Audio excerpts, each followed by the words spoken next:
Welcome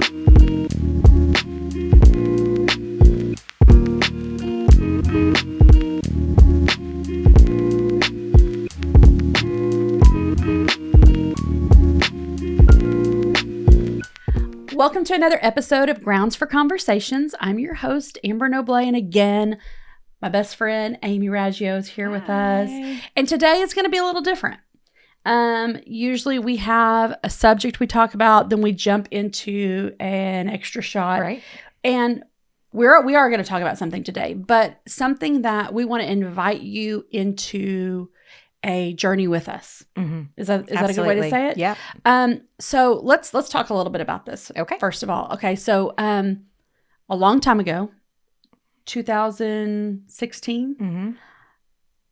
Aimee brought me this book, and she said, "Hey, first of all, let me back up before she hands me the book." She goes, "How do you feel about fasting?"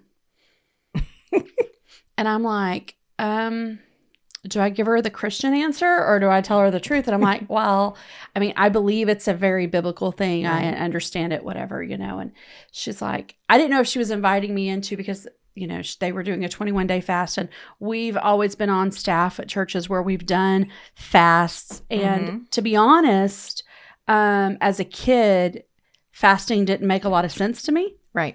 Our church would do fasting and stuff. Mm-hmm. And it wasn't until I became an adult that I heard Pastor Jensen Franklin teach on fasting.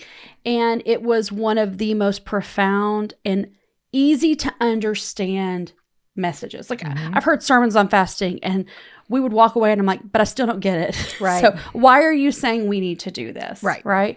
And so Pastor Jensen Franklin has preached on it. He's written several books. We can tag those in the notes. That'd be good. Sure. Yeah. Because if you're like, hey, fasting's new to me or I hate fasting, this is great teaching. But so Aimee comes to me and she's like, hey, how do you feel about fasting? And I'm like, yeah.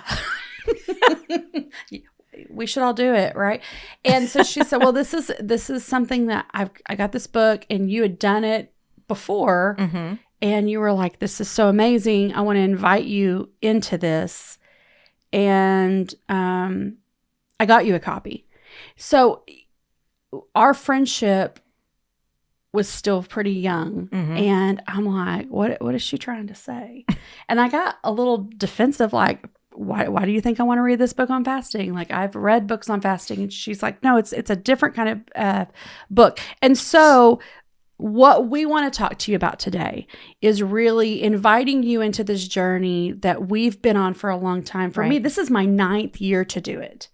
And we even created a Facebook page that when this starts, we want you to get the book and join us. And so that's kind of what we want to talk about today. Right. All right. So let's dive in first before we start talking about this, what we're going to be doing. Sure. Let's talk a little bit about fasting in general. Okay. Because I think that people get it's funny. People get real defensive. They get real like, well, you don't know what fasting is, or that's not how you fast. And most of the time they get defensive because they've been fasting and they're really hungry. So they're mad. I think a lot of times people, especially in today's society, we've linked fasting food to a very negative experience that comes on the other side of it. Right. And fasting for reasons that are not spiritual or religious reasons is crazily uncomfortable, and usually they're leading into something that is progressively more uncomfortable. Right. Well, let's talk about that for a second, because fasting on a medical side of things, right? That we were looking it up and talking about it earlier. When you're going to have tests run, or blood work done, right, or a surgery, or you're gonna have a baby. They know, like if you're going in for a scheduled C-section, they say don't eat anything after midnight the night before. And I don't know that I've ever even thought about that. You know, like, hey, we're gonna run blood work. We need you to fast. And you're like, okay. And I know that when they're going to do blood work, I will schedule it as early in the morning because I drink cream in my coffee. Mm-hmm. And so you're not allowed to have cream. And I'm like, look, if we're drawing blood at 2:00 in the afternoon, I'm going to hate life today if I don't get coffee. So, but I was like, I never thought about the why behind fasting before blood work or before a procedure. And basically, the reason just summed up is because the food can get in the way or it can hide the problem that they're looking for. Mm-hmm. And I thought about that for a minute and I thought, that is pretty profound because food, you have to have food and water to live. Sure.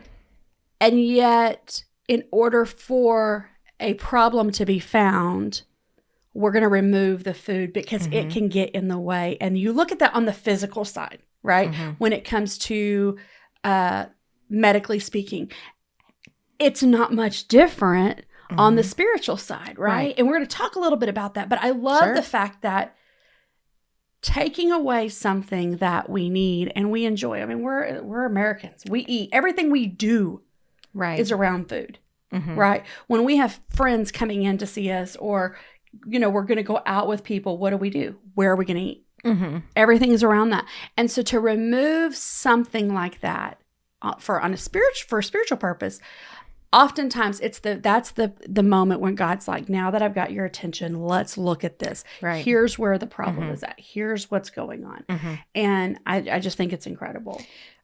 It's extremely incredible. Yeah. And we have these physical things that happen to our bodies when we fast and when we go without food for a period of time.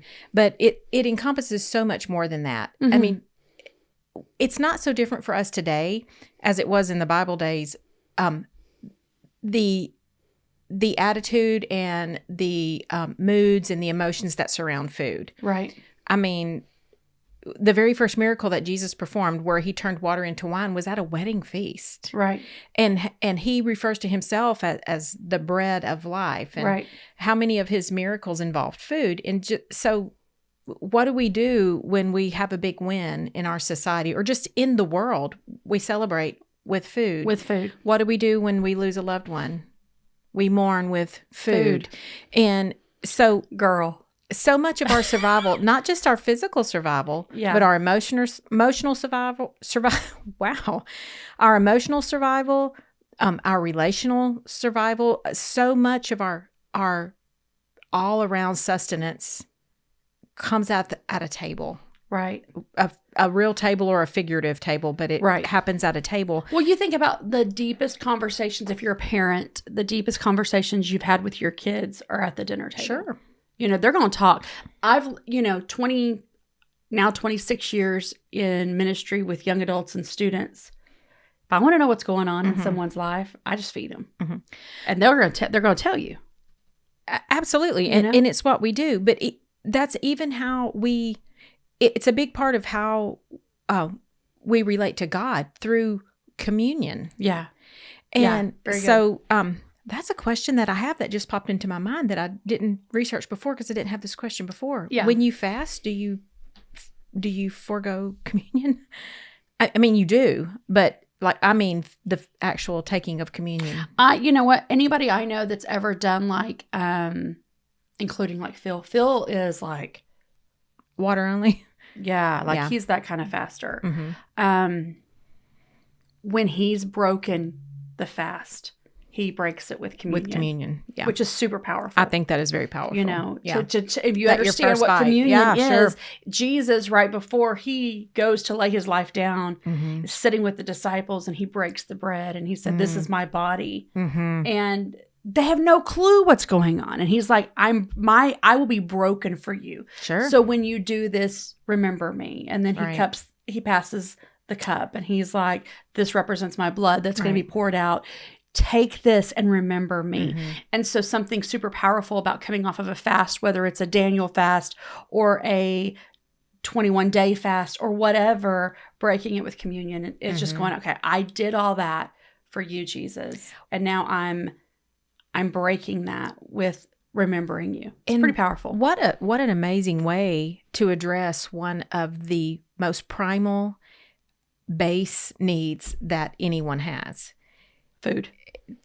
And not just food, but with communion. Oh, yeah. With the blood and body of For Christ. sure. For sure. Yeah. Right. It's powerful. Okay, so let's talk. I know we don't want to spend our whole time talking about fasting in the sense of fasting, but let's kind of go through some of the whys, the whats, and everything. Let's do it. So that we can get to what we really want to talk about. Right. Yeah, that would be good. Okay, so tell me for you, like your thoughts as we've researched and talked about this. Why do we fast? Yeah.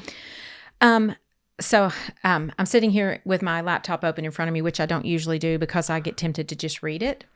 But I think there are really a lot of reasons why we fast, but just to touch on a few of them. In studying for this podcast, I discovered that the Bible mentions 46 instances of fasting. Yeah.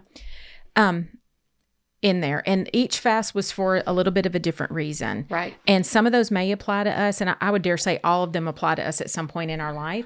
But I think the main reason as a Christian today, why we would want to fast is as a point of spiritual discipline. Not only Christianity is not the only religion. Oh, that fasts. absolutely I mean, not. you've got It's the only Muslim religion I know faith. about, though. That's what I am. That's the religion. But what I like know. even Muslims, they have Ramadan, and so their eating time during that is very strict. So it's a strict dying to self. Sure. Is really what it is, right? Right. Okay. Right. Also, we don't fast in an attempt to strong arm God or to force. We shouldn't fast. No. In that attempt. I would say, let's be honest, there are people that do. I would think it's a temptation of all of us. For sure. To be like, look, if I give up this mac and cheese and this fried chicken tonight that I really want to eat, but I'm going to give it up. I expect tomorrow morning when I get up, God, for you to open up the windows of heaven and do what I need you to do because I didn't eat that meal. Let's be honest. We will see occasions like that in the Bible where people put out a fleece in front of God. Right. But that's not what this is talking about. But that's not what we're talking about. We do not fast in order to manipulate God into acquiescing to our wants and whims. Well, and I think that's where individually we have to each evaluate our heart and go, what's the motive here? Right. What's the motive here? Sure. When it comes to the physical side, when it's like medically, the motive is to clear things out of the way so they can find the problem. It should be the same exact motive when it comes to us spiritually. Is I'm going to clear the path for God to reveal the very thing that He wants to work on. Whether it's I need to find forgiveness, I need to, I'm believing God for a healing. I've got to let some things go, or I just need a detox. Well, I'm going to just to make this like way oversimplified. It's like clear. We have a giant closet under our stairs, which has become something of a walk-in junk drawer at our house, if you can imagine. You know, we have one too, but it's called the Christmas closet because this house turns into Christmas land. Well, this closet was intended, there's lots of nice shelves in there that my husband built. It was intended to store seasonal decor that I display on the mantle. Pause. You have a mantle closet. Goals. I have a closet that's all of my Christmas junk for the whole house. You have a closet that's just for your mantle. That's amazing. But it's not Christmas, I'm so though. impressed It's like anything that I would put on the mantle throughout the year. A mantle is not... But, vases. But those things may go to other places. I just want you to know. I'm just publicly telling the world I'm impressed that you have that. I'm impressed that you rabbit trailed and not me. Facts. Okay. No, it's... Okay, let me move on before I forget. Okay. No, you have this closet. I have this closet, and it becomes the dumping ground of everything that you need to stash quickly before company drops in, or you just it's like a giant junk drawer. Right, something new you brought into the house, you don't have anywhere to put it. Case in point, we have a new grandbaby at our house. The most beautiful human being that's ever straight been facts. born. And I will not lie to people and tell them that their babies are beautiful. I think all babies have a cute factor to them, but I'll be like, look at all those toes. Your kid's got all his toes. He is a very pretty baby. He's so pretty. Yeah. And the first time I met him, I couldn't hold him because I had a little bit of a sinus thing going on. It broke your heart, didn't it? I grieved. Yeah. Then the next time I got him, I just scooped him up and just ate him up. As handsome as he is, he brings a lot of stuff. Lots of stuff. And so the mantle closet is sort of now the baby stuff dumping ground. And but I have accepted the fact that I'm going to have to make space in the things that I've valued and held dear so that something much more precious that's good can now fill that space. That's so good. That's really what fasting is about for us. It's let's sweep out the cobwebs. Every time I clean out that closet, it's like dead in the middle of my house. It's not even near an entry door. I am shocked at how much just flotsam and jetsam is on the floor in there. You pick it and you're like, how did sand get there? And you open the door and you see all the junk on top and you move it out and you got to get all the way in the little nooks and crannies and you got to sweep that out. Right. And you want it nice and clean so that you can put the precious thing back in its place. And that's what fasting does in our hearts, in our minds. Good. It puts the precious thing back in its place. It makes room. It makes room. Okay. So let's talk about that a little bit. Have you ever had a junk drawer? Which everybody does. Some people have a junk closet. You have a walk-in junk closet, but a junk drawer where you have put stuff.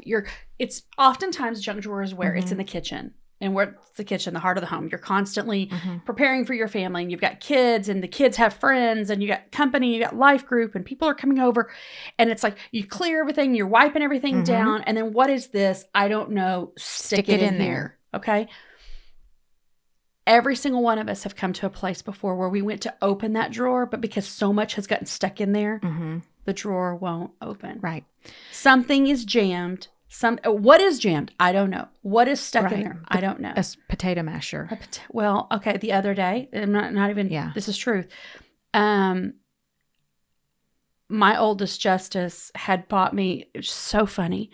He bought me a luchador bottle opener for my Topo Chico. And it looks like, it's so funny. He's like squeezing the bottle. So when you pop the top, pop its little head off. Yeah. Well, it's so funny. I don't know how, but that little guy, instead of being in the drawer that he belongs in, got put into the junk drawer. And he was sitting up and he jammed the junk drawer. And I couldn't get it open. And then when I had to go up underneath, like it was a whole thing. Then I find out that it's the luchador. But what are you talking about, Amber? Here's what I'm talking about.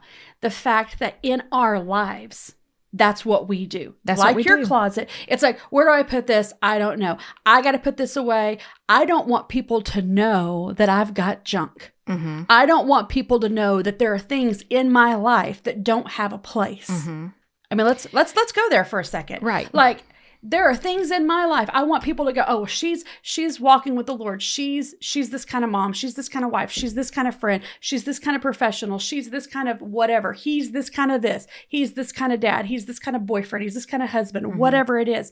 I don't want people to really know that there are stuff that I don't know what to do with, but I also am not strong enough to throw it away. But let's go one step further. How many times have you stuck something in a place because you didn't know where else to put it, and it inadvertently took the spot of something far more important and valuable? Well, yeah. You could not even get that drawer is where pens and batteries and okay, but let's pause right coupons. Here. and let's get I'm going to give you some homework to do right now. Do it right now. Pause the podcast. Yeah. Go to your junk drawer, open it, and find the thing of value that you forgot is in there. Do it right now. If there's something, there's going to be a lot of junk. There's a nugget in there. Not a chicken nugget. Maybe. You might have a chicken nugget in your drawer. Just kidding. The last time I cleaned out our junk drawer, I didn't realize. So Cole had collected these coins. He's always collecting coins. So he had all these like old silver dollars from his great grandfather, and they had inadvertently got swept into the junk drawer months and months and months ago. And so I literally pull the trash can over to the junk drawer. I start throwing out the things that don't belong. And I pulled up the last of the junk drawer, and I get out my little dust buster, throwback to the 80s. And I'm about to dust buster out the drawer, and kind of stuck up in the crack where the wood comes together is one of those silver dollar coins just wedged in there. Oh, wow. And you can say, well, that's not really valuable. That's $1. Yeah, but it was great grandma's dollar. Right. Like, go to your junk drawer right now. Yeah. Find the thing of value that you know is in there, but you haven't seen in a while. Yeah, that's good. And so here's what's going to happen when you fast. You're going to clear out, and you're going to make room for new things to come in, and you're going to reveal the holy that was there right all along. Right. That's so good. I'm excited about this, and I think part of the reason is because we've, like you said a while ago, we've made it such a negative thing. Mm-hmm. And so throughout Scripture, you said, and we know that there's so many places where it's talking about fasting. Mm-hmm. And there is a lot of things that come out of that. Mm-hmm. We talk, a lot of churches do a Daniel fast, and, it's based off of Daniel refusing to eat the king's food. Right. And lived only on fruits and vegetables, and still was stronger. And it's a whole beautiful thing. So it's about, this whole idea of taking away and trusting God in the middle of all that. What are some other thoughts? I know you have some. We've talked about this a lot. What are some other thoughts you have on the fasting thing before we jump into the other? Okay. I would say, if you're wanting to participate in a very strenuous fast, really pray about it and see if God's calling you to that. So one of the big questions that comes up in church circles is it like a rule? Like, is it a requirement as a Christian that I fast? And the answer is no. There's no commandment, there's no demand, and there's no edict in the Bible that says we must fast. However, right, it's strongly recommended and even expected that we do. There are a lot of instances in the Bible where we are told that the fasting of the saints made the difference in the outcome. Right. I'll refer you back to in Matthew chapter 17, and I don't know verse what 21. verse. Yeah, okay, verse 21. The disciples have gone in and they've tried to cast a demon out of a boy, right, and it will not come out. And they are praying and they are doing it in Jesus' name, right, and this demon is not budging. And they go to Jesus, and can't you just see him like all Dennis the Menace up, like? But Dennis the Menace. They say, why? We've tried to cast this demon out in your name, and it's not coming out. And Jesus looks at him and he goes, man, you guys just don't have enough faith. Because if you had faith as tiny as the grain of mustard seed, even a mountain would get up and move. This kind comes out by prayer and fasting. Okay, so pause there. I think this is monumental for us as believers. If there are things in your life, if there are things in my life that we're like, man, we've been praying, we've been seeking the Lord, we've been, reading our Bible, we've been studying this out. The key thing, and Jesus gives us that there. The key thing is fasting, because it's not just what you're doing. Fasting is right. What are you taking away? But more importantly here is when they fasted. Should they have run up to that young man that was possessed of a demon and threw their lunch bag out of their satchel and said, I'm not eating until this demon comes out? No. Had they had faith before they were ever confronted with this demon, had they had faith that said, I know I'm going to face trials, but I'm going to pray and fast now in faith. Right. That when the time comes, I'll be able to cast this demon out. This goes all the way back to Daniel. Well, that goes back to, what is that verse? We can't. But my thing is, be prepared 2 Timothy to give an 4, answer. 2. Right. 2 Timothy 4:2 says, be ready in every season. Be ready in every So season. you're not going to, you can't go, okay, well, someday when something happens, I'll figure it out. It's like, look, Lord, if I've given my life to you and I didn't immediately go to heaven and I'm still on this earth sucking air, you have a purpose for me. So what do I need to do? My purpose here no longer is about me. It's about the people that you've put in my life, the people you've surrounded me with, the people that I'm going to come across. What do I do to need to be ready? What do I need to do to be ready? Did I say that right? To be your hands and feet with these people. Right. Being ready. My suggestion would be, if everything is going right in your life right now, first of all, congratulations. If everything is going right in your life and you are on the mountaintop and your teeth are glinting in the sunlight every time you smile, ding, fast now. Facts, because it's Fast coming. now. Make it a fast. It doesn't have to be a sad fast. Make it a happy fast. A fast of Thanksgiving. Why do we always think fasting is a sad? Like sometimes. Because we focus on the negative. Just Right. because we're made out of flesh and blood. Well, okay, you said something. How about thank God that I Right. don't need this, whatever it is I'm fasting, I don't need this in my life because I have one greater. I have something greater. You said, is it mandatory? No, but obviously we know that scripture says no, but it's necessary. It's necessary, but there's not a commandment for Right. it. And Yeah. I think that that's, I'm going to go as far as to say, I think we need to recognize that fasting is holy. It's so holy and it's super personal.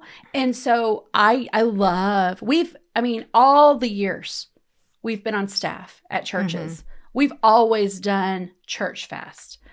I do think that sometimes churches almost bully people in, like, hey, if you're not fasting with us, what's wrong with you? You know what I'm saying? And so there's this whole, and I don't agree with that. I agree with saying, hey, let's do this, and everyone is welcome. And if you feel led to do that, join us.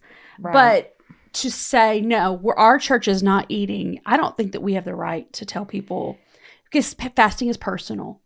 Fasting is super personal. But let me go out on a limb here. This just came to me. I've done many a corporate fast before, as you have, and a lot of you guys have as well. It is extremely personal. I have always been resistant to a corporate fast because I feel like that part of my spiritual life is extremely intimate, and I don't want to share it with just anyone. That's what I'm saying. It's super personal. However, I don't think it's wrong to participate in a corporate fast for the camaraderie alone. Just to be like, here is this church family, and they're all fasting. It's okay, so that's fun. what I'm saying. There's something beautiful. There's chatter about their Daniel fast, and they're sharing recipes and all Sure, that. And I think that's okay. Okay, that's not what I'm saying. It's beautiful to be able to do that with people. I'm saying it's not cool when you're like, oh, to be bullied into it? Yes. No. And also, okay, I'm gonna just public confession. I don't know. I'm in rare form today, I guess. But over the years, I have had times. I shared this with you earlier, when they're like, we're gonna fast something, when it wasn't a Daniel fast. Like when I was younger, I know where this is going. When I was younger and they were like, well, everybody needs to fast something. I'm like, bet. All right. I'm fasting decaf. Yeah, decaf. Yeah. I'm going to fast. One year, true story. And people didn't even know any better. Okay. Yeah. Swallow so you don't spit it out. I got real spiritual. Okay. No judgment. I got real spiritual and was like, I'm fasting Mountain Dew. Girl, I don't drink Mountain Dew. I never have drank Mountain Dew. If it was an option, I'm not picking it. I'm fasting country music. Do you not like country music? No. Gosh. Well, so I had this whole, I didn't know anybody that even drank Mountain Dew until I met Phil. Like his family, because they're from the north. People in Ohio love Mountain Dew and Pepsi. Gross. But yeah, and bland potatoes. I don't know. Anyway, so I'm like, oh yeah, I'm fasting Mountain Dew. And I remember telling our senior pastor that. And because he didn't know me outside of my parents, he was like, look at these kids giving up their soda pop, and I'm like, bro, I don't drink Mountain Dew, but okay, and so there have been so many times in my life, I'm fasting lobster. Why? Because I don't have access to it. I, one year, said I was fasting crawfish, but it wasn't crawfish season. And they were like, oh, that's good. People are dumb. And it's just like, but really, who's the dumb one? Me, because I wanted to. Because you were robbing yourself. Yeah. Ultimately. I was robbing myself, but I was feeling this pressure. And it wasn't until later when, and then I'm married to this man who fasts 1 day a week or would go 2 weeks water only. And I'm like, that's good me, for you. That's me with the Daniel fast. I'm like, yay, the Daniel fast. Because you eat. Because I like vegetables. You like vegetables and fruit. Sure. And so that's it. But to me, that's still.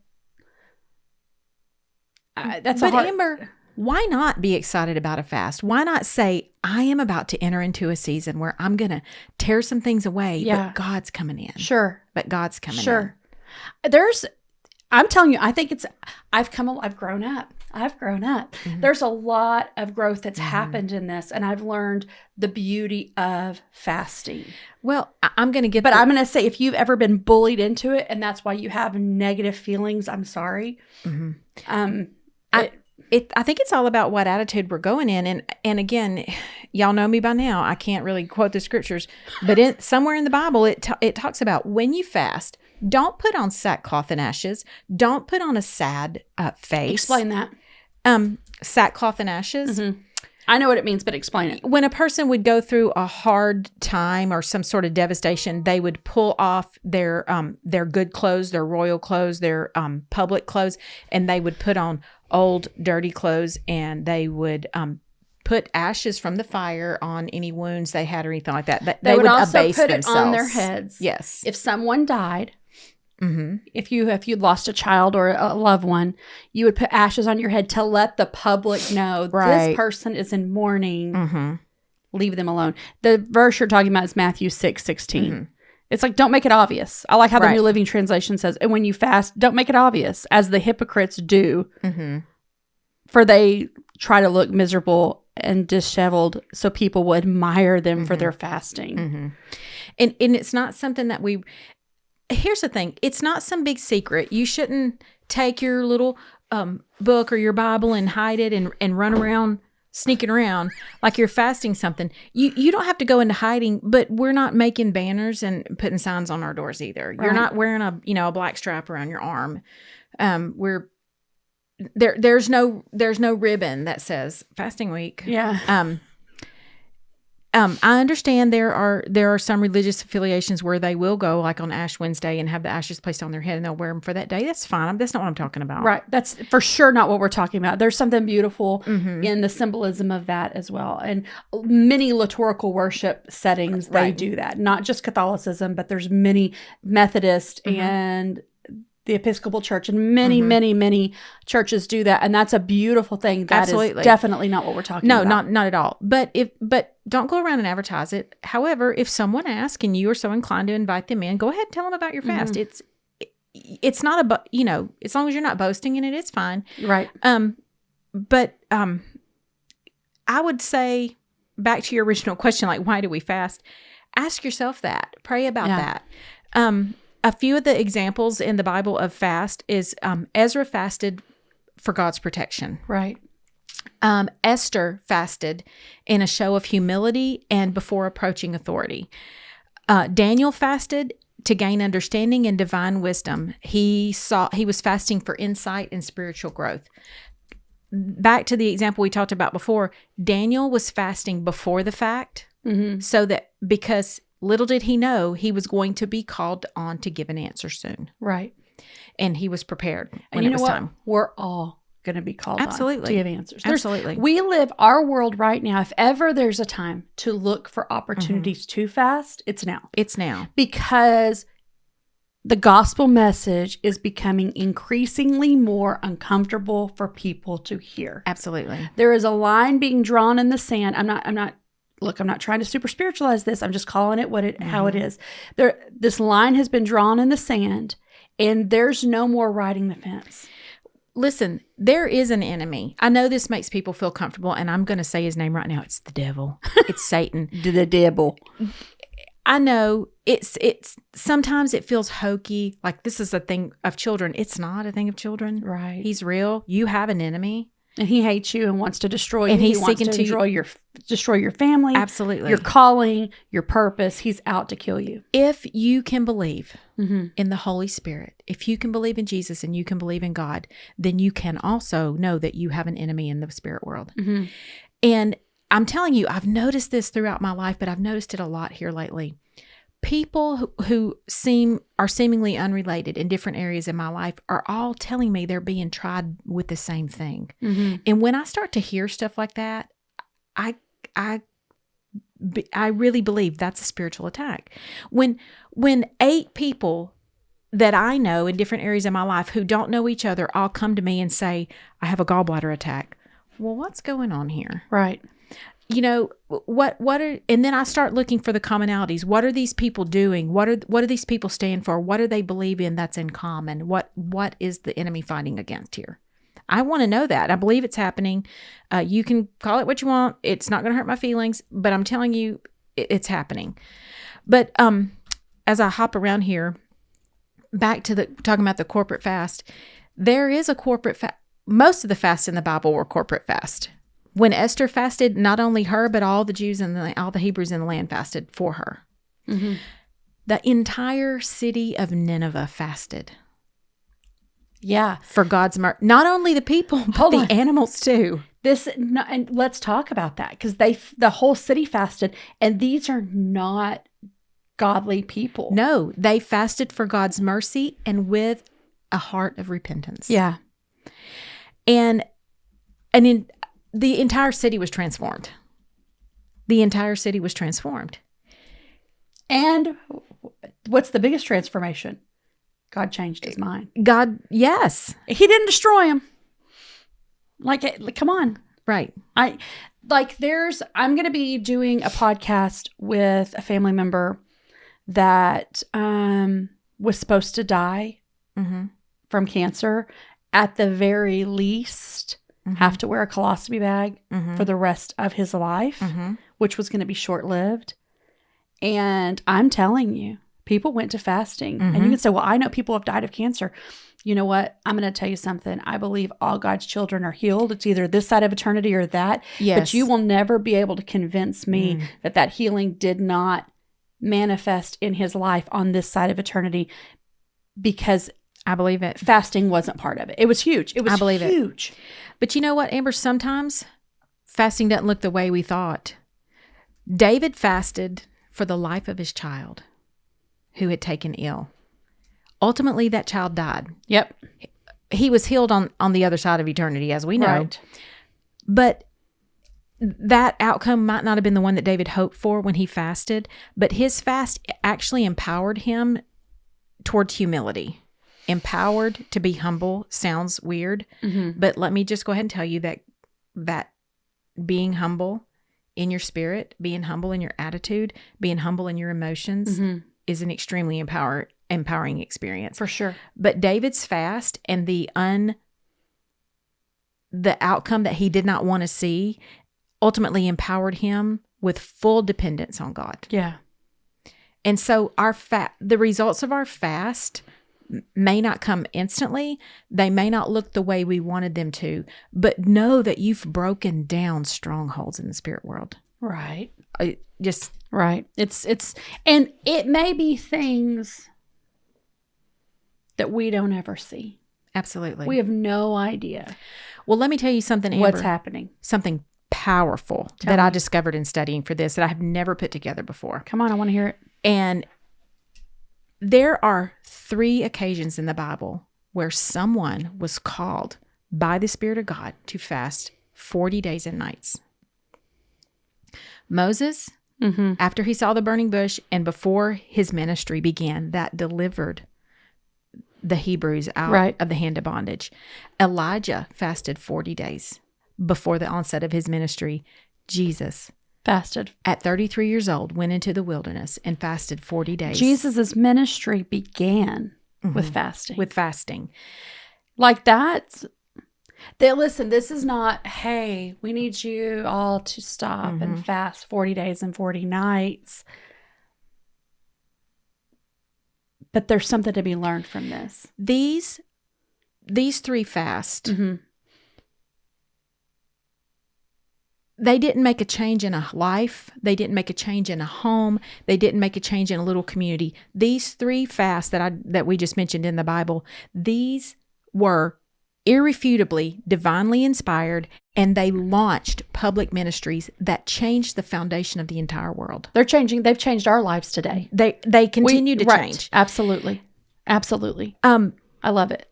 It's also, I think, important to point out that there was Jesus who fasted 40 days, and then there was Moses and Elijah, and these are the 3 men in the Bible that fasted 40 days. And Moses and Elijah were 2 very fleshly men. They were not divinely born like as Jesus was. Right.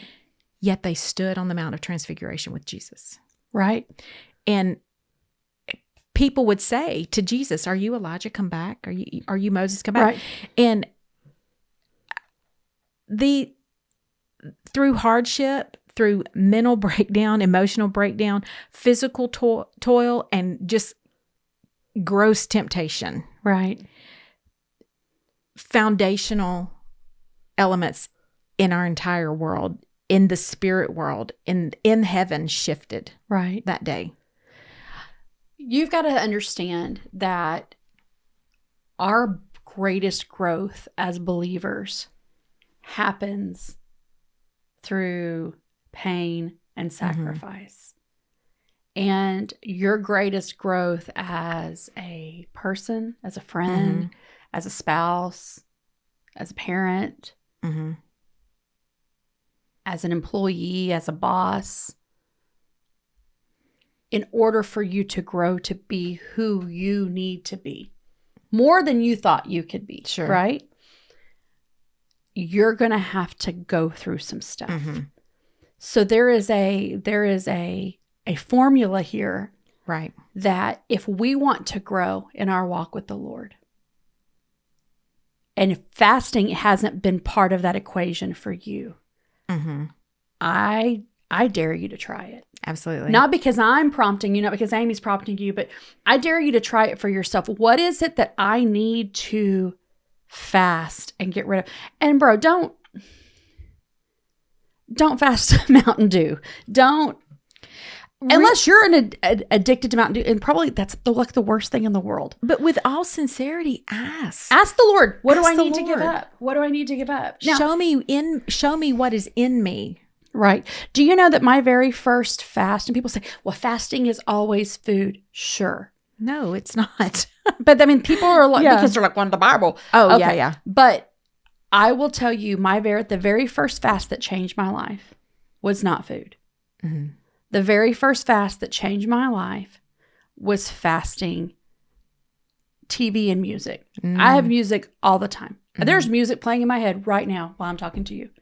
Why I can't sing, I don't know. Like, I love music. I love it. I have a whole other podcast we can talk about why that is, but let's move on. Does it have to do with my ADHD? No. Okay. Let's keep going. Why do I feel like you're analyzing me over there? No, just think of where music came from.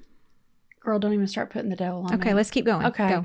So the idea that in that time, like, there were all these different TV shows I was into and all this stuff, and I fasted that. And you know what? And this, my youth pastor, who is still very much a very important part of my life. And he is just an amazing man of God and has a very amazing church in Oklahoma. Love this man and his wife. I mean, they're in top tier people in my life. He told me, I'm like, well, how does that work? And he said, well, Amber, if you, during the time that you would be doing these things, if you'll devote that to spending time with the Lord, right, your life will change. Right. And so you're talking about, this is pre like social media and all the things. I'd go into my room, like they would be watching family television, at nighttime or whatever, everybody's homework's done or whatever. I'd go in my room. I didn't turn on music. I would just sit and start reading my Bible. And I'm not going to lie. When I'm like, this is lame. Like, I kind of hate this. Right. And I would just start like trying to find something else to do. A lot of times I just go to sleep because I'm like, this is lame. Sleep's holy. But Just but saying. not in this setting, because he gave me like the formula. What you take away, you fill it with God. You fill it with devotion to the Lord. You don't just turn your lights off and go to sleep. When I started doing that, I experienced a presence of God that I had never experienced in my life. I was a teenager. It changed my life. You know what is so crazy to me? We, in this day and age, and a little bit back when we were young, when we were much younger, but we're still young. We're still young. Yeah. I know. Girl. I know. But you know what I mean. For a generation that claims to crave transparency and authenticity the way that we do, we are so quick to pull the shades down on the windows to our own authenticity. Facts. I mean, because I'm going to tell you what, it gets a little raw.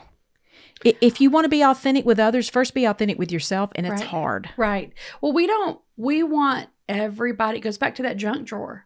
We don't want people to know that there's stuff that in our life that we don't know what to do with. Right. I don't want you to know that it's not even a bad thing. It's just a useless thing. And it's obviously have a weird attachment to it. And why am I holding on to it? And why can't I just throw it in the trash can? Why am I holding on to same thing with I don't want you to know that this is a struggle. I don't want you to know that I have a hang up on this. Yeah. I don't want you to know that when I'm standing in front of you and I'm talking to you about how good and holy God is and the call he has on your life is pure and holy, that I still have this obsession with The Bachelor. You know what I'm saying? Like whatever that is.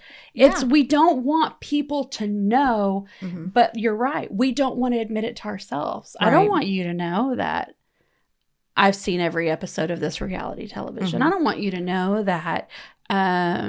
But if you close that drawer and leave it closed, then you can walk by it and ignore what's on the inside of it. But if you pulled that drawer out and left it out, if you open that cabinet door and left it open, if you open that shade to your life and left it up, you're going to have to walk by and be confronted with it. So it's funny that you said that. There is a young adult that is very, very close to filling out. You've met him, Gatlin. Okay. Love Gatlin. Gatlin loves Jesus. He is just an amazing human being. Okay. Gatlin is close enough to us that he does not know boundaries. I love that until I don't.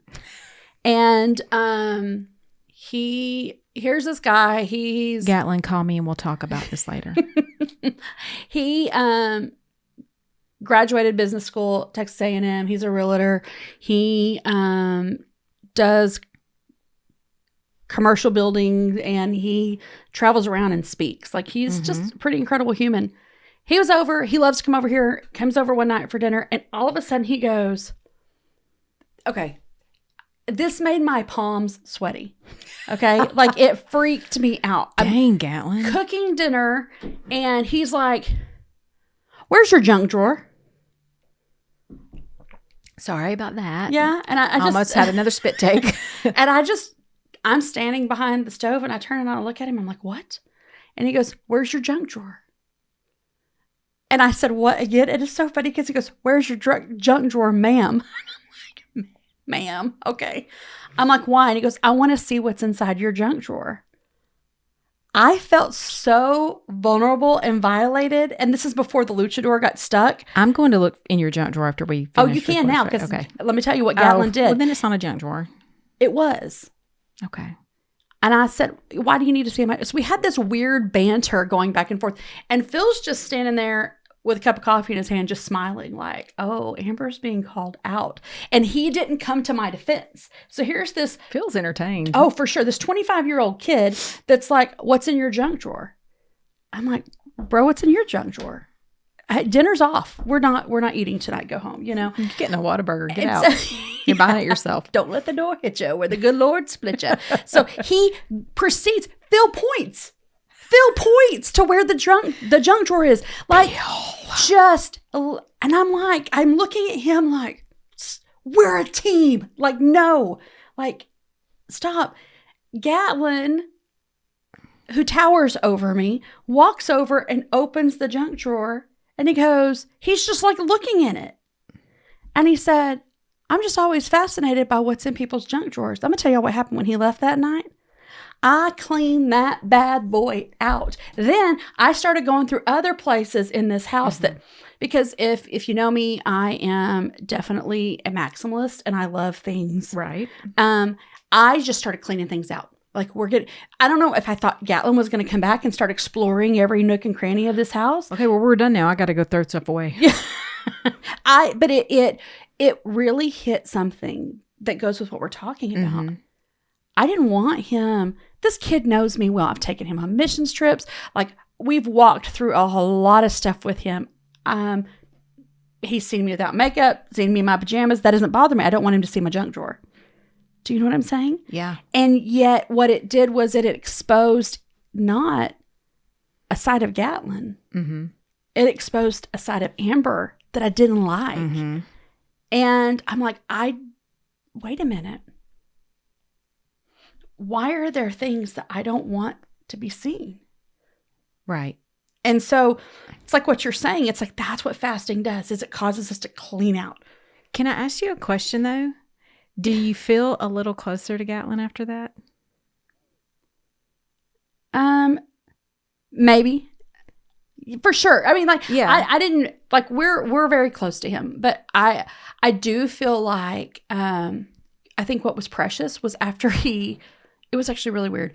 After he looks through the junk drawer, mm-hmm. and I feel very just like exposed, he was done. And there was no like, oh my God, Amber, mm-hmm. what is this? Mm-hmm. Or why do you have this? And I mean, there was some weird stuff in there, and he picked it up and laughed and put it back. And I'm just like, I felt really, but after it was over, there was no judgment. There was no like, hey, it wasn't weird, but it was cool because I realized that he exposed something in me that needed to be exposed. Right. I wanted to clean it out, but I also felt safe, like he wasn't mm-hmm. judging us. Do you know what I'm saying? No, and I think that you bringing that up, I hadn't thought about that, but that ties so much into let's clean out. Okay, so mm-hmm. do you have anything else you want to say on fasting? Because we've talked a lot offline. Is there anything that you want to share before we jump into the other? No, only that, and we can go over this at the very end. Let's talk about what we're about to do. Okay, about what we're about to do, and then let's each maybe just give a little brief synopsis of our personal reason for doing this, if you're comfortable with that. For sure. Okay, so the background of this, like I said earlier, is that you were like, hey, how do you feel about fasting? And you got me this book mm-hmm. by Alicia Britt. I say Cole. How do you pronounce her last name? I say Choli. We don't know. We don't know, but she's an incredible author, incredible speaker, incredible human, right? Mm-hmm. And so what we want to challenge you to do, go on Amazon. We'll put a link in the show notes for you to get this book. It's like $10, right? And what's cool about it is this is not, like we talked about, your traditional fast. Right. It's what you mentioned earlier. It's a fasting of the heart. Absolutely. And it actually says on the back, it says, what if your family fasted denial? Mm-hmm. What if your friends fasted comparison? What if your generation fasted escapism? What if your church fasted spectatorship? Such heart fast could trigger a spiritual revolution. And so get this book. And I think what we want to challenge you to do, and you know what, can I just also be honest? I mean, it matches my shirt today. It's like, lovely. Fun fact, I never wear color, and I wear color and people don't know what to do with themselves. Were you inspired by the book? I think I was inspired by what was clean, you to be honest. So this book looks more like it would be like a chick book. But I have several male pastors. We have several male pastor friends that have read it, and it's changed their life. So as a little aside on each day throughout this, each day's fast and devotional will be followed up by a small section that is just a little commentary on the history of Lent. And that's really interesting if you're into church history and that sort of thing. So this is how it works. You'll go ahead and order your book. Lent starts on Ash Wednesday, which is 5th. March 5th. So what you would do is get your book, and then what we are encouraging everyone to do before March 5th is read the foreword and the introduction. And then don't get ahead of everybody. And then on March 5th, read your first day. We'll start day 1. Right. And okay, so when Aimee gave me this, I was like, this is actually a different book. My original one has been so torn up. I just ordered a new one. Well, we've spent years in these books. Yeah. I also ordered a new one this year. Okay. So without giving it all away, some of the things that you will fast in no particular order here is, the one that really, really gets me every year is comparison. And you've got discontentment. That's me. That's fun. Mine is fixing it. One day you'll fast fixing it. And I know that sounds weird and I don't want to spoil anything, but if you are a person who just likes to solve problems, you might find that that's a difficult day for you. Yeah. You fast intimidation. Absolutely. You will fast God as a job, which is like, wow. You'll fast escapism. You'll fast apathy. You'll fast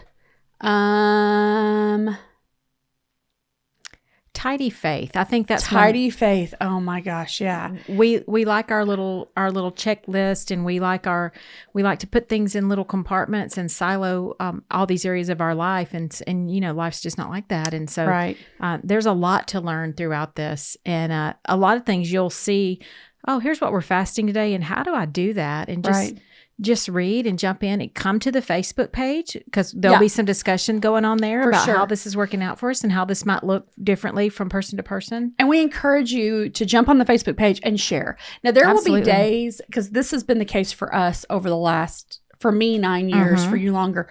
This will be my 9th year to do it. There are years that certain things will stand out and really just be like, this is super personal, this is super private. And then the next year, it doesn't have that same effect. Why? Because life changes.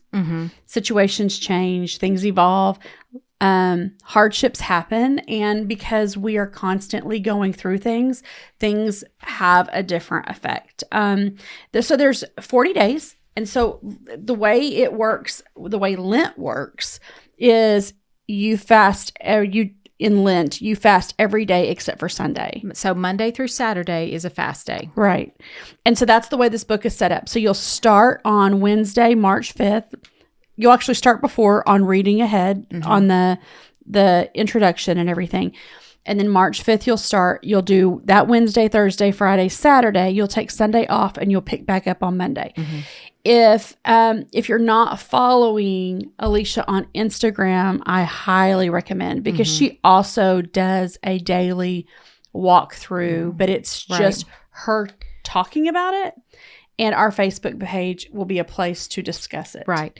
Well, and maybe not every day, but certainly throughout this, either you or I or both of us will be offering commentary as we go. But please understand, we're not here to conduct a fast or even really to facilitate it. It's simply a journey that we're on. We're inviting you along. Right. Absolutely. And if sometimes things happen, right? Like I forgot to do it or whatever. Don't freak out. If you want to, I feel like it's hard to go back and try to do 2 fasts in one day, because you think it's a lot and not a lot, but it is, because you're realizing all day today, I'm doing whatever. Like, you don't realize how much of this stuff plays into your life. As the day goes on a lot of days, you'll become more aware of it as the day goes longer. And sometimes it towards the end of the day, it'll really feel like you're dragging your feet a little bit. And you realize, I didn't realize I carried that so much in my life. Yeah. Right. So if you overdo, if you skip a day or miss a day, it's not the end of the world. This is not. Yeah. Don't feel like you have to go back and try to catch up. Jump in wherever you are. And if you forget where you're at, you could go on to Alicia's Instagram. You can come onto the Facebook page, whatever, and see where we're at. And again, like it's going to be a beautiful journey that's individual for each person. And if you're doing this with like, if you're like, hey, I would like for my friend to do this, or I would like my spouse to do this, do not share a book. Right. Because there's so many journaling places in there. I know Aimee and I were talking about this earlier, the importance of having an additional journal, especially if you're going to do it again next year, because you're going to want space to write all that out. Go ahead and note some keywords or key thoughts that you may have while you're going through this. But if you're really feeling something on a particular fast, why don't you go in and write that out in your prayer journal or your other, whatever you're journaling on, or type it up in a Word doc or whatever, and hold on to it. Hold it close. Yeah. Another thing, because we both love Audible books, there is an Audible of this. I think the Audible is great personally when paired with the paper book. This is not an Audible book, in my opinion, that you can do on your own, because there's things you need to see. There's additional charts, graphs. There's other, for sure, lots of visuals. Yeah, that you're going to want to have access to. So I've done the Audible before. Like if I'm in a hurry that morning, I'll listen to it on the way somewhere, and then that afternoon go back and write out my thoughts. If I don't recommend doing that every day, but it's great for emergencies. I think it's important to note too that if you're a student of the Bible or theology at all, you will understand that sometimes you hear a word spoken, but seeing it, and you may not realize those two are the same word. Right. And so she will use a lot of those types of words. Yeah, and she references, what's his name in here, quite a bit. Dr. Leonard Sweet. Right. So I feel like that in itself is a draw to men. Yeah. Oh, yeah. For sure. You know? So share a little bit about what this book has meant to you, and then I can do the same, because it's been life-changing. So I was in some sort of ladies conference online Bible study years ago, and Alicia was a speaker there, and she introduced this book, and the book launched. And so I was like, yeah, I think I need that. And I jumped on it. Why is it's been so important to me? And that is because, again, I'm going to just be kind of reading this off to you guys, because I poured this out on paper, and I don't want to try to drudge it up again. So here, I'll just read it to you. Okay. Number 1, I am a brooder. I hold grudges. I hold hurt, and I mull it over in my mind, and I play out conversations, and I play out scenarios that did not or may not ever happen. And I kind of like how the grit turns into a pearl in an oyster. I feel like I do that a lot in my life. Also, I feel sorry for myself a lot. And I like to live in my own head. I don't like to. I do live in my own head. And I absolutely, all caps, need to step outside of myself. Wow. Really for more than just 40 days. But this series of fast has been a catalyst in my life for growth, and both spiritual and personal growth. And I can't say it again. I can't say it enough. I need this. Yeah. Not only do I need it, but my family needs this for me. Right. My community needs this from me. Yeah. And while God doesn't need or demand this fast from me, He expects and honors my obedience in the matter of fasting. For sure. Wow. That's awesome. I similar. I get into my own head. I overthink everything, and I will have not my proudest, right? Because I can walk somebody else through how to just find freedom in this, and then I sit in that place of bondage. But the idea that, it's this certain way, and I will have 35,000 scenarios play out before a situation ever happens, and I'm exhausted by the time we get to said situation, right? For me, I feel like so much of this process of this book has given me, it's validated that I'm not crazy. Well, probably I am, but not in these things. I'm not crazy to feel these feelings. Obviously, they're real feelings that a lot of people feel, but it's not God's heart for me. Right. So it like the first time I read it, I was like, wow. The fact that it was written and it was just like, has she get a hold of my journals? Did she how did she know about all this?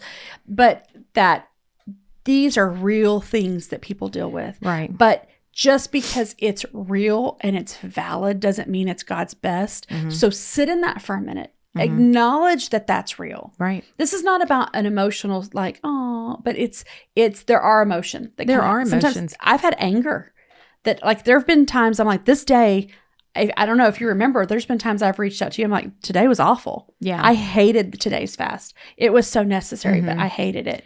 And by the next day, I'm like, oh my goodness, I'm so glad I did that. So I feel like for me, it was because I see where I am a people pleaser. I see where I want everybody to be happy. I want everybody to be my friend. I want everybody to be, and so in that, things like comparison, things like Jesus is a job, things like overthinking, those things. Look, I'll fast food all day long.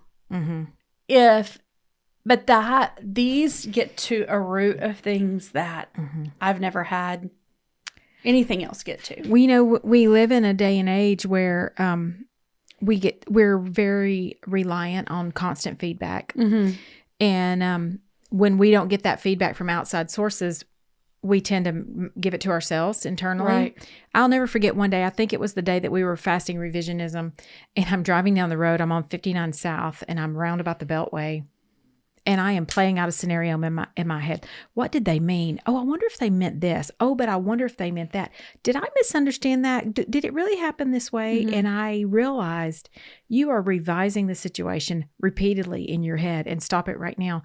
And I just remember looking out my windshield. You know what caught my attention while I'm going over in this, and then I'm beating myself up because I'm supposed to be fasting this revisionism, and here I am revising, and then a screw or something flies up off the road and cracks my window. And I mean, it was just like a loud rap on my window, like, stop it right now. And I just got so mad at myself. And I just remember thinking, this is hard. Yeah, it is hard. This is hard. But it's not, I don't know if you felt this way. I never have felt like, with as difficult as this is, it's not condemning. It is not condemning. And if I could bill this as a fast from myself, that's 100% what it is. And I feel like it's refreshing because I get a little stale in my thinking. Well, and it goes back to the junk drawer. It's like, I got to get this stuff out of my life because I'm better with it not there. It's unnecessary. And I'm not just better, but I have more to offer. I have more. There's more space. Yeah, for sure. Yeah. For sure. I can't tell you guys how excited I am that we're going to do this. We've got other podcasts coming out that are back to our normal, right? But this one, I'm just excited about you joining us March 5th and doing this book. Order it now. We're linking it, and we'll have it on social media for you to do. And we'll also have the link to the Facebook group. And if you're like, I don't want to get on there and say anything, then don't. But you can read what other people are saying. Just follow along. Also, I don't know, different churches might do this. If your church participates in some sort of corporate fast, like a Daniel's fast or something during Lent, that's fine. Don't feel like it's a one or the other thing. Right, this can run absolutely concurrent with something else you might be doing. Yeah, and don't let this, okay, I'm glad you said that. This should never take the place of an actual food fast that the Lord's asking you to do. And again, like we said earlier, if you've never done that, we challenge you to go ahead and start with a meal. And can I just say, don't let it be breakfast if breakfast is an easy meal for you to skip. Right. Because I will drink coffee and then not eat till lunch. So fasting breakfast is not a fast. Or, give up meat, give up dairy. I don't, pick something. You know what is so crazy? And this is totally off the subject of this.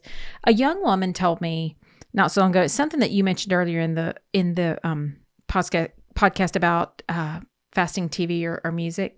One lady told me last year, a young woman, maybe she's 25, 26 years old. She said she felt really impressed that she needed to fast secular music. And she thought, well, this is kind of dumb. Like, what's this going to do? And she told me that at the end of 21 days, she did it for 21 days. She said, I was blown away by how much I have interwoven secular music and secular artists into my life. I didn't realize it was such a big deal. Wow. And how it was affecting her and how much she relied on that little boost in personality or that little pep in her step that her favorite songs gave her. And that's kind of what we're getting. That's kind of what this fast is getting at here is what are you relying on? Where are you getting your energy? Where are you getting your emotional support from? Mm-hmm. Where's it coming from? For sure. So. I just think it's, what I do love about this is that in your day-to-day jobs and relationships, they continue. You're just having to be intentional about the conversations, the reactions, and the mental response that you have. And I think it's easy to then stop and go, okay, Lord, in that moment, my boss just said this. Mm-hmm. I'm taking it all kinds of ways. Mm-hmm. Help me see this from the right perspective. My husband just responded this way, and I feel very hurt. Mm-hmm. I don't know if he meant to hurt me. Mm-hmm. I can ask him, but also, where's the root of this? Why am I taking everything personal? Right. Or my kid came home with their feelings hurt from school, and I want so bad to fix it, but maybe I'm just going to sit with them in their grief today. Yeah. But and this is a little bit of an aside here, but I think it goes right along with this. I mean, this is 2025 and we have a new president in the office, and there's this whole Make America Healthy Again and the RFK Jr. and all this is going on. And people are have become very aware of what they're putting into their bodies, what we're consuming. Right. And we're being very careful about it. And I'm going to challenge you that in not only to be careful what you're consuming in terms of medications and food, but what are you reading? What are you watching? What are you doing? What are you listening to? Right. And furthermore, be as aware of what you're putting out there as you are about what you're taking in. For sure. For sure. And so this is the perfect time to take responsibility. Right. For your life, for who you are, for like if you're a young parent and you're like, hey, maybe I grew up in a situation that wasn't ideal. I don't want to be the kind of parent that I had. Take responsibility. Right. This is going to help. Maybe you have had awful relationships displayed for you your whole life. Mm-hmm. And now you're in a relationship that's moving towards marriage. Mm-hmm. And you're like, I don't want my marriage to look like my parents' marriage or like the marriages that were around me. Take responsibility and do something about it. Mm-hmm. I don't want to be angry all the time. Right. I don't want to be flying off the handle and short-tempered. Right. I'm lazy. I project. I do. Do you know what I'm saying? No, I'm here. Yeah. It's like it's always somebody else's fault. When you know deep in your knower that it's not, this is the time to take that responsibility. And guys, sure. I mean, Aimee just sat here and just beautifully articulated all the things that she feels about herself. And then I fumbled behind her. But the reality is not true. We all have stuff. We do. And it's not okay if you think you don't have stuff, you got lots. you got more than, you got some stuff. You got some stuff. Okay, but the idea is to not go, oh wow, yeah, well that's just who I am. No, the idea is to recognize this is the struggle, but you don't have to stay in this. Here's the thing. Yeah, that might be who you are, but this is all about less of you and more of him. Bingo. So. You should do podcasts. I should. Yeah. We should do them together. We're so funny. People would love to hear us talk. I think we're funny. Okay. But I think we are so funny. Do you know who doesn't think we're funny? The wrong ones. The men we're married to. The wrong ones. Maybe they should fast. Bad humor. Maybe they. And then they would learn good humor. Do you think? I don't think so. No. My daughter informed me the other day. In good humor by immersion, and they still don't get it. I know. It's like, wow, you've been in the presence of amazing humor and you don't know. My daughter told me the other day that her job in this world is to keep me humble. And I did not like that. I was like, get out of my house. Bless it. Bless it, Lord. Okay. Well, I'm excited to see what comes out of this. Again, don't follow my example of early fasting days and fast things that you don't. Right. We should all fast Mountain Dew because it's awful for you. I've been fasting Mountain Dew for 50 years.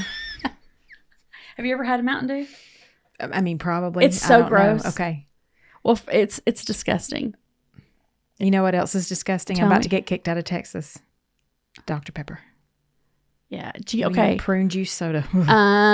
Okay. I'm not a big Dr. Pepper fan, but if it's summertime and I stop by a Buc-ee's, I will. Don't wrinkle your nose at me. The Dr. Pepper ices at Buc-ee's, they hit different. They are so good. So good. Like, I think about them and I'm like, so good. So good. They're great. Yeah, I'm not a big Dr. Pepper fan. I'm a Diet Coke girl. Sodas aren't my thing.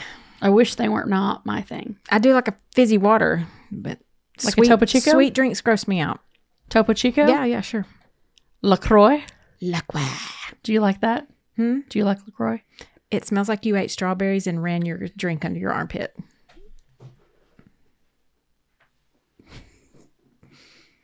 Thank you for joining us today on Grounds for Conversation. Yes. We're going to fast the end LaCroix. of this podcast. No, we're not. We're keeping it on. That's under your arm. Okay. Okay. Yeah. Thank you guys for joining us. And no offense to LaCroix. You're going to get a letter in the mail. This was not a paid or unpaid sponsorship, and please don't sue us.